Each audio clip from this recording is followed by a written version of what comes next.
KPK sudah mengantongi nama calon tersangka dugaan korupsi kuota haji di Kementerian Agama. Tidak hanya itu, KPK menemukan aliran dana yang mengalir dari pihak swasta ke pucuk pimpinan di Kemenak. Berikut informasinya, tunggu apa lagi bersama Kata Oma. Gabus Kata Oma, baru jagung bakar mentega. Jagung bakarnya nendang, menteganya meleleh di mulut. Rasakan kasih sayang Oma di kerenyahannya.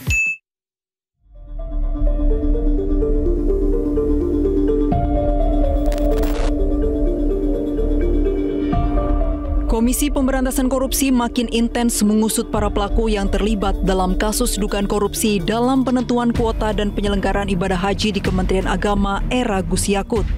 Lembaga anti rasuah ini menyebut telah mengantongi beberapa nama calon yang akan ditetapkan sebagai tersangka. PLT Deputi Penindakan dan Eksekusi KPK Asep Guntur menyebut dalam waktu dekat KPK akan menetapkan tersangka. Ini sudah memeriksa tadi kan beberapa diperiksa. Kapan ini ditetapkan tersangkanya? Dalam waktu dekat? Ya, masih ya. Pokoknya dalam waktu dekat ya. Nanti dikabarkan ya.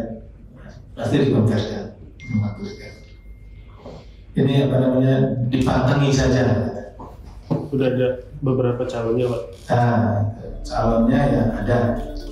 KPK juga mengungkap adanya pucuk pimpinan di Kementerian Agama yang menerima uang jual beli kuota haji.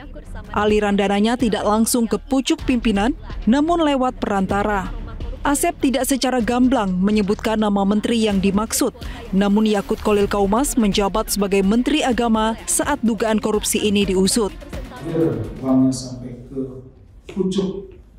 Namanya pucuk ini kalau di direktorat ya ujungnya kan direktur. Gitu ya.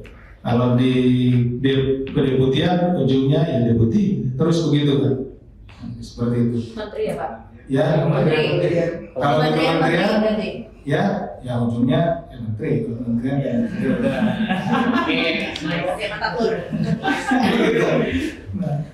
Kalau kementerian ya ujungnya menteri. Sangat-sangat kami. KPK juga meminta bantuan Pusat Pelaporan dan Analisis Transaksi Keuangan (PPATK) untuk melacak aliran dana dugaan korupsi kuota haji.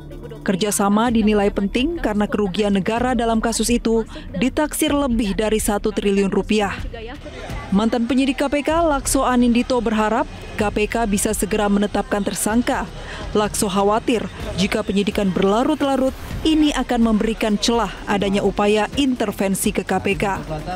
Karena memang saya khawatir meskipun kalau kasus ini berlarut-larut tidak segera ada penetapan tersangka, ini akan menjadikan suatu delgen politik. Mengingat pejabat-pejabat yang menduduki jabatan saat itu, termasuk menteri, itu memiliki posisi yang strategis dan memiliki influence politik yang tidak dapat disangsikan. Nah, untuk itu semakin lama KPK menetapkan tersangka di dalam kasus ini akan memberikan celah adanya upaya-upaya intervensi dilakukan terhadap Komisi Pemberantasan Korupsi. Dalam penyidikan kasus ini, KPK sudah memeriksa beberapa pihak swasta dan pejabat di Kementerian Agama, termasuk 2 kali memeriksa ex-Menak Yakut Kholil Kaumas. Tim Liputan Metro TV.